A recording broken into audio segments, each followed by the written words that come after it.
Shalom Bapak Ibu Saudara. Hari ini kita akan merenungkan firman Tuhan dari Markus 3 ayat 28 sampai 29. Saya akan bacakan untuk kita semua. Aku berkata kepadamu, sesungguhnya semua dosa dan hujat anak-anak manusia akan diampuni, ya semua hujat yang mereka ucapkan. Tetapi apabila seorang menghujat Roh Kudus, ia tidak mendapat ampun selama-lamanya, melainkan bersalah karena berbuat dosa kekal. Kita sebagai orang Kristen hidup di dalam sebuah peraturan-peraturan Alkitab. Karena kenapa? Kita sedang mengerjakan keselamatan kita dalam hidup ini. Nah, setiap hari pun kita diperhadapkan dengan dua pilihan, yaitu melakukan dosa atau berbuat kebenaran dari Alkitab itu sendiri. Tetapi ketika Markus 3 ayat 28-29 ini menjelaskan kepada kita, ternyata ada dosa yang dapat diampuni dan dosa yang tidak dapat diampuni. Bahkan ayat 29 berkata, ketika kita menghujat Roh Kudus, maka kita bersalah dan dosa itu adalah dosa kekal. Apa itu menghujat Roh Kudus? Mari kita belajar tentang apa itu menghujat Roh Kudus, karena jangan sampai ternyata mungkin saja kita dapat mengoreksi diri kita dan jangan sampai kita menghujat Roh Kudus itu sendiri. Mungkin kita akan kembali lagi kepada teks. Yesus mengatakan dosa kekal dan dosa tidak kekal ketika ia menghadapi ahli-ahli Taurat.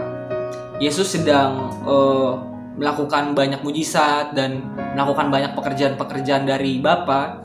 Tetapi ketika ahli-ahli Taurat melihat mereka, di ayat 22 ahli Taurat berkata kepada Yesus seperti ini, ia kerasukan Beelzebul dan dengan penghulu setan ia mengusir setan. Jadi ketika Yesus mengusir setan, Yesus dituduh mengusir setan dengan kuasa-kuasa dari Beelzebul. Beelzebul sendiri merupakan roh-roh yang bukan berasal dari Allah itu sendiri. Nah, kenapa Yesus mengatakan bahwa menghujat Roh Kudus tidak dapat diampuni dosanya? Ternyata karena ahli-ahli Taurat pada saat itu telah menghujat Roh Kudus. Yang dimaksudkan dengan menghujat Roh Kudus adalah ketika seseorang mengetahui kebenaran, namun dirinya tidak melakukan atau dirinya tidak menyatakan kebenaran itu di hadapan semua orang.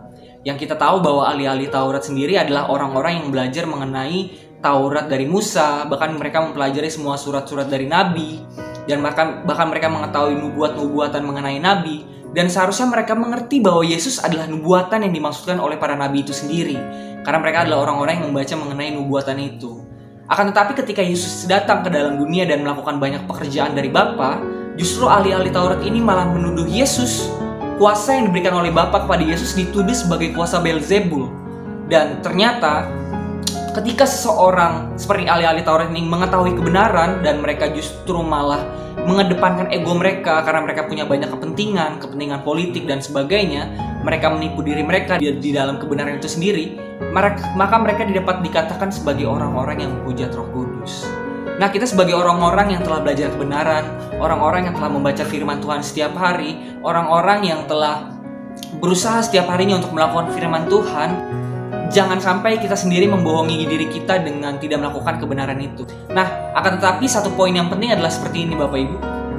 Menghujat Roh Kudus ketika Yesus berkata demikian di dalam Markus 3 ayat 29 ini tidak serta-merta karena kalimat ahli Taurat itu Yesus langsung menuduh mereka sedang menghujat Roh Kudus. Akan tetapi seperti ini Bapak Ibu. Ahli-ahli Taurat adalah orang-orang yang belajar dari kecil tentang kebenaran. Orang-orang yang telah berproses di dalam kebenaran itu sendiri sampai akhirnya mereka bertemu dengan Yesus itu sendiri.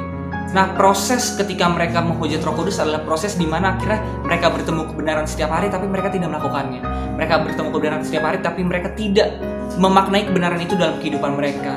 Dan sama seperti kita hari-hari ini, ketika ada satu hari kita tahu kebenaran dan kita tidak melakukannya, maka sebenarnya kita sedang membangun diri kita untuk menghujat Roh Kudus.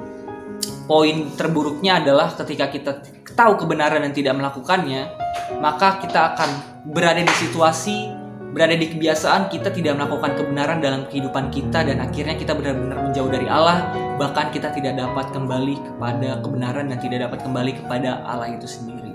Sekian firman Tuhan dari saya hari ini. God bless dan semangat menjalani hari ini.